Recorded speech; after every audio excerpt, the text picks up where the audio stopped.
21 फरवरी 2025 वर्ष का 6वां सामान्य सप्ताह, शुक्रवार, संत पेत्रुस डेमियन।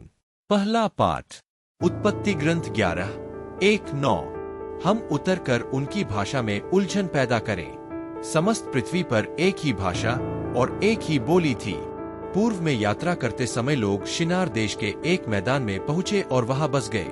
उन्होंने एक दूसरे से कहा, आओ हम ईंटें बनाकर आग में पकाएं। वे पत्थर के लिए ईंट और गारे के लिए डामर काम में लाते थे। फिर वे बोले, आओ हम अपने लिए एक शहर बना ले और एक ऐसी मीनार जिसका शिखर स्वर्ग तक पहुँचे। हम अपने लिए नाम कमा ले जिससे हम सारी पृथ्वी पर बिखर न जाए। तब ईश्वर उतरकर वह शहर और वह मीनार देखने आया जिन्हें मनुष्य बना रहे थे, और उसने कहा, वे सब एक ही राष्ट्र है और एक ही भाषा बोलते हैं। यह तो उनके कार्यों का आरंभ मात्र है। आगे चलकर वे जो कुछ भी करना चाहेंगे वह उनके लिए असंभव नहीं होगा। इसलिए हम उतरकर उनकी भाषा में ऐसी उलझन पैदा करें कि वे एक दूसरे को न समझ पाए। इस प्रकार ईश्वर ने उन्हें वहां से सारी पृथ्वी पर बिखेरा और उन्होंने अपने शहर का निर्माण अधूरा छोड़ दिया। उस शहर का नाम बाबुल रखा गया क्योंकि ईश्वर ने वहां पृथ्वी भर की भाषा में उलझन पैदा की और वहां से मनुष्यों को सारी पृथ्वी पर बिखेर दिया। प्रभु की वाणी। भजन स्तोत्र 32:10-15। अनुवाक्य, धन्य है वे लोग जिन्हें प्रभु ने अपनी प्रजा बना लिया है।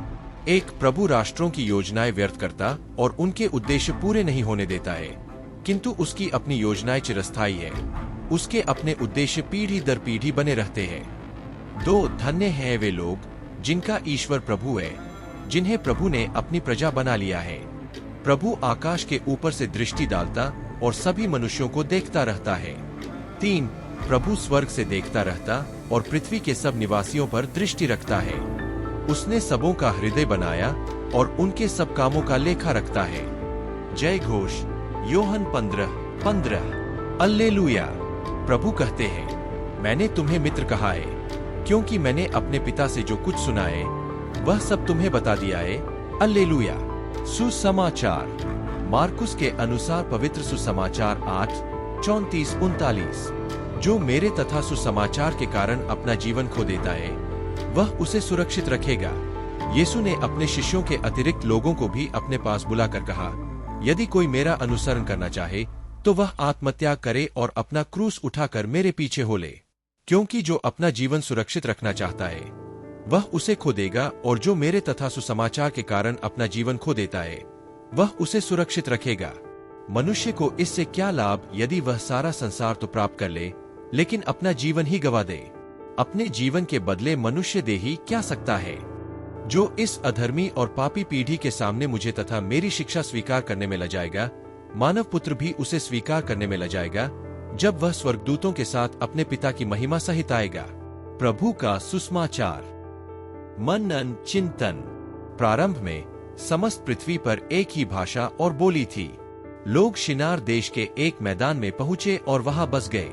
उन्होंने आग में पकी हुई ईंटें और डामर का उपयोग करके एक शहर और एक मीनार बनाने का निश्चय किया। उनकी योजना थी कि इस मीनार का शिखर स्वर्ग तक पहुंचे और वे इसका उपयोग अपने नाम को प्रसारित करने के लिए करें ताकि वे पृथ्वी पर बिखर न जाएं।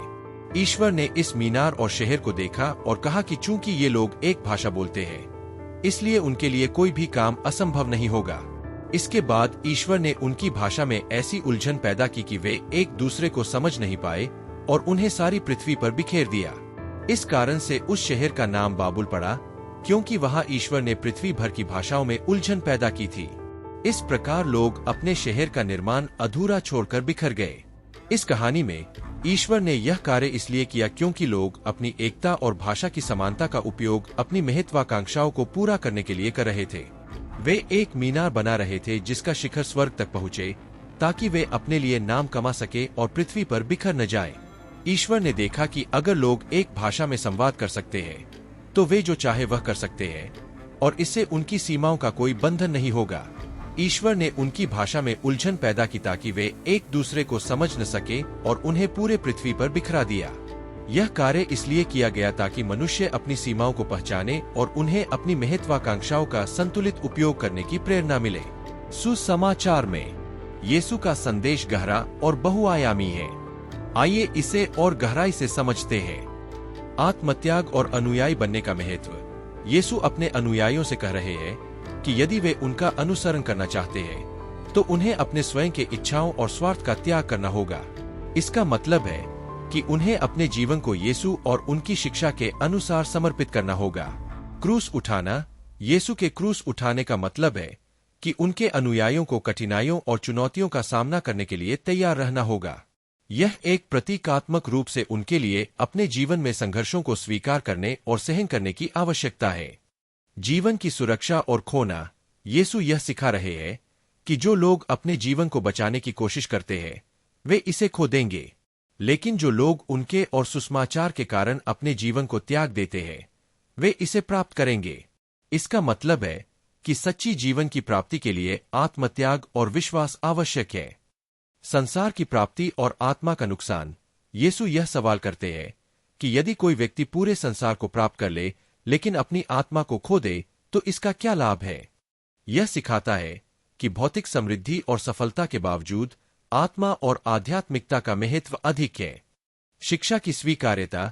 यीशु यह कह रहे हैं कि जो लोग सार्वजनिक रूप से उन्हें और उनकी शिक्षा को स्वीकार नहीं करते, मानव पुत्र यीशु भी उन्हें स्वर्गदूतों के साथ अपने पिता की महिमा सहित आने पर स्वीकार नहीं करेंगे।